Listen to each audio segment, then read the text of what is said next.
first spiritual mentor told me something that I will always thank her for. It was a word of discernment, and I use it still today. And I feel everyone should use, especially within the spiritual community. And I say this because some of us put our guard down because someone says they're spiritual and we think they're good people, but not everyone is a good person like yourself. Yet we have to remember how there are a lot of individuals out there who are narcissists and who I like to call spiritual imposters. Unknowingly at the time of my spiritual awakening, I've had a few, but my latest spiritual awakening, I built connections with people who possess a sneaky side. And it is because of this reason that I am creating this blog and podcast. And if you guys like, you can check it out at divineenergy.me, where registration is for free to have access to all the blogs. So I always say, when interacting with spiritualists, be discerning of their intentions and pay attention to psychics and healers. Not all of them are good people. I've learned how anyone can be psychic and not have love or be of love or even have good intentions. And don't limit yourself or your ability to discern in the spiritual community. Practice it in all other aspects of life, such as books, movies, social media, or learning new things. Focus on the energy, and if it doesn't feel right, just walk away. Because there's a lot of actors and actresses within spirituality. Authenticity is crucial when we're growing and as we spiritually awaken. I've learned how there's so many fake people, and I repeatedly had the same lesson until I learned how imposters love to trick to get what they want. Many people's definitions of being awake do not align with what I've seen or channeled many times, because there are a lot of people who think they're awake, yet are not. Maybe woke to the chaos, yes, but not awake. You can read more of woke versus awaken on my blog or podcast for further clarification. This is from my personal experience and information that I've been shown or given. Everyone has their own definition, and that is fine. But if you'd like more about this, let me know and I will be happy to add to it. For my awakening, I experienced visitations from ETs, beautiful manifestations, and, sadly, hurt by imposters who have hidden agendas and ulterior motives. Because plenty of times I've encountered those who just love to love bomb, and I feel it's about control sometimes, or at least to control. Imposters love to gather information and look out for their own personal gain, and seen by their excessive curiosity about your life. Many start off by giving you compliments and sharing information. They love bomb you, try to make you feel special. They may start off and tell you something about yourself, like a secret. In the same sentence, they stop and take back what they say, and they tell you, I was just told not to say because it's not the right time. In the end, they explain how Spirit instructs them not to say what they were because of Spirit. This is how they pull you in if unaware and gullible. It's a psychological tactic. I've seen this happen more than once and by a few people, and didn't ask for more information because I already knew what this, is about. So I leave it. Once you learn how some people think, like narcissists, you'll be able to spot them easier. If you don't ask, they usually don't bring it up again. But keep in mind how messengers like us stop when instructed, because it may not be the right time. But you will know when someone is trying to manipulate you. Use your discernment to determine if the situation is deceitful, because imposters get a high in pursuit of gaining information about you while they love bomb. Now I can only guess why this is, and one may be to find out, vulnerabilities and hold it against you later. Another thing is what I stated earlier about how they say something, stop, and then wait for you to ask for more to clarify. Maybe this is for you to chase them, ask for more information, and gain control. It appears as though they want you to question why they didn't tell you what they were going, what you were going to hear, drawing you into something they plan to do. Overall, it's a trap, a way to get you hooked, as they want you to feel they are the source of something you cannot tap into. And over the years, I've seen a lot on social media. I've noticed how imposters rely on others on their platforms, and maybe because of their lack of substance. They are fake, regurgitate information, rarely tag those who they learned it from, and have nothing to offer and need others' energy to bring in those who seek their tribe or want to be understood. Imposters rely on those newly awakened, or those woke, others who are yet to trust themselves or feel lost. To compensate for their lack of organic content, they resort to using others to attract more people to fill in the gaps. Pay attention, observe their body language, because it often contradicts their spoken words. Learn more about body language, and you will see how imposters tell on themselves and are far from authentic. And then there are jealous imposters. You have to pay attention to them too. And this is a bit off topic, but I want to add how there are those who want to be the go-to, the source for all knowledge, and dislike sharing the platform, or even tag those who can help others. I've come across several people like this, and it is as though they feel others within the spiritual community are competition. The thing is, we all have a specific frequency and each of us is unique, therefore no one can be anyone else. We can say the same things and yet only reach specific audiences who align with us. I see this a lot between women, and I say this because obviously I'm not a man to have that experience, but in life in general, there's usually competition between some women, maybe more so than men, but again, I'm not an expert, I'm not a man, so I don't know for sure. This is just something I've seen happen, not just with myself, but other people's stories that they've told me. But I really try to stay away from people like this. I feel we should all assist each other, as this journey in giving information to the masses is not personal. Yet, some people feel others are competition, like I said, and it's sad. This, I feel, is a huge narcissistic trait, which is jealousy, and wanting to be the source for all. Now with my story. A few of my stories are the same theme. Again, same energy, different bodies. Over the years, I saw a few people who pop up on various social media platforms, and ignoring my intuition, I continue to reach out, which usually turns into a valuable lesson. All lessons, good or bad, favorable, unfavorable, everything's a lesson anyways. As I always like to make friends, it's love bombs, telling me I'm the greatest person ever. Some tell me stories about how people speak negatively about them, and they're not true, and how they want to change the world.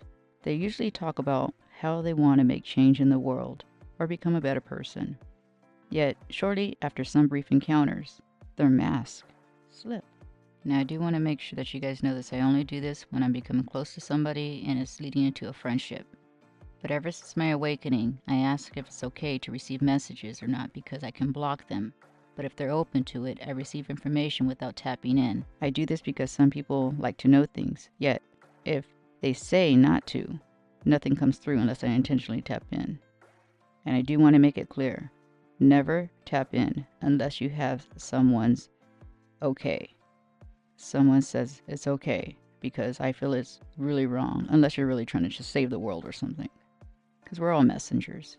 Everything that's happening in the world, some things just come to you. And sometimes we have to tap in order to see what's going on in the world. But when it comes to someone's personal life, I really feel that it is wrong to tap in someone's energy unless they approve it. And at times, despite the fact that you actually ask for permission beforehand and you get approval, some people turn into Jekyll and Hyde regardless of the situation.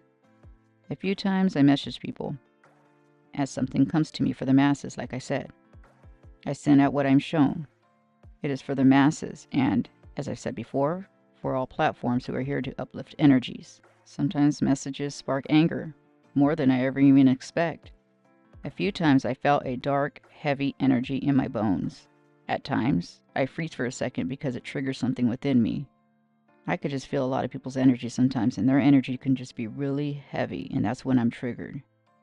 At times, some people will get angry and say it's unsolicited advice. This is when it's personal, though. But this is what gets me, because I've had encounters where people have asked me my advice or what information I had for them as I connect, and they just don't like what they hear, and they end up getting angry and cut me off. This has happened a few times, and I don't know why people ask for information if they're not ready for the answer. So, if you go to a psychic and you ask them something and they tell you, do not get mad. You're asking and they're just telling you what information they're receiving. What psychics channel is not personal. But again, at these moments of attack, I usually stand my ground and I clarify I will not tolerate any disrespect from them. I calmly state that they can reach out to me again when they're ready and prepared to have a more respectful conversation. And what gets me is they agree to receive these messages way before. That's what's always surprising. And despite what transpires, I am a firm believer in keeping space.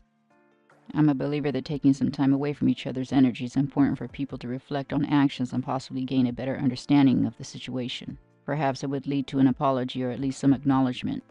Unfortunately, sometimes this does not always help in many relationships like I hope for. Sometimes I'm away and there's no apology, not even a simple acknowledgement from them. Sometimes I feel that one thing I'm here to do is trigger people because this happens so often. Maybe it's just for me to learn, for my sake, and it has nothing to do with them. As I say, everything's a lesson. But I do know how some people are here to trigger others into spiritual awakenings. You ever hear anybody having a horrible breakup and then that person being spiritually awakened? I've heard stories, and I had a bit of experiences within this too. And I want to say, every time I reach out to discuss what happened and express how much I value their presence in my life, instead of engaging in conversation, they reply, if they do at all, with something I don't even want to say. It surely is not words. When I see this, I think of how their behavior is straight out of a narcissistic handbook. And I'm not saying they're narcissists, but I do know it's a trait. I find it both funny and disappointing because it shows cowardice and a refusal to take responsibility. Regardless of the situation, they clarify how they don't want to have a meaningful discussion about it. Sadly, I have to let go. I would like to say maybe one day some people would see and come back around, but it's been years for a lot of them. Yet, I knew, but I always wanted to see the best in people. And I want to make it clear that those I'm open to, as far as healing whatever happened between me and someone else, it's not for narcissists. Because, yeah, that's just too much to get into, and that's a whole different podcast. But again, and I should have listened to my intuition. I was once told I have rose-colored glasses. That could be a good or a bad thing.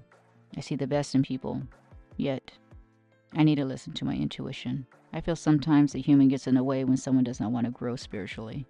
And yeah, I do get hurt. Sometimes I experience a range of emotions, including feeling unheard, hurt, and angry at myself because I feel darkness and I didn't listen to myself. What upsets me most is the fact that not only did I express myself, but I also speak up and show grace. I always give space. And there was an agreement before. When I value someone, I make sure to openly communicate my emotions and I want to hear theirs. I like to learn about myself and others so I can become a better person and have stronger relationships, even if we are no longer friends. I just like to learn. Yet, again, I can only blame myself. Same energy, different bodies. But I do want to make a point that it's important to remember that people may have experienced trauma and handle it differently. Not that they're necessarily evil, but their behavior can be toxic. Everyone can be toxic. However, you don't have to tolerate toxic or abusive individuals in your life, especially those who refuse to talk things out. I wrote a blog about this, and I think it's called something about runners. You can check it out on my blog. I forgot what it's called. I think one is called A Society of Avoidance, and the other is Unauthentically Chaste. But again, as a learner, I like to understand others' perspectives. I also like to mend relationships with Abel. We're all learning. And I want to put it out there. When you go through dark night of the soul or just become spiritually awakened, you're going to be triggered by a lot of individuals, a lot of people. And you can't always go running away from every trigger. Sometimes people are there for you to help you evolve. We're all here to learn from each other. So I feel if someone's not being malicious or, mean to you on purpose, then keep them in your life if they're not toxic and if they're also wanting to learn and become a better person. You have to see effort. Actions speak louder than words. Remember that. Because I feel some people can change and hope for anyone who tries to become a better person. This reminder helps you keep in mind without excusing one's behavior. As adults, it's our responsibility to heal and overcome, because change starts with you and me. We are to break ancestral trauma. You possess unique talents and always trust your inner knowing. Embrace lessons in life that what it offers and mend broken pieces within you. But nothing is truly broken. We just think it is. If one is self-aware, most of the time, at least for oneself, judgment is higher self. It's your intuition. I say this because as children, we are taught when we feel ugly about someone, we are judging. But I really feel that you are being protected. Your body is talking to you, so listen to it. And again, everybody's experiences are different. Always use discernment because there's always spiritual imposters everywhere, even out of the spiritual community. Unfortunately, there are people out there who just like to play games. And unfortunately, a lot of people just like to hurt people, just because that's what they do. But again, I thank you for taking the time to listen to this. And if you guys are interested, go ahead and check out the spiritual services I offer. It's the same website, divineenergy.me, and see if it's a good fit. Check out the testimonials because they're written by people just like you. I also have digital products there, free to download, and custom-made journals on the same website under the shopping tab. Thank you and have a beautiful experience.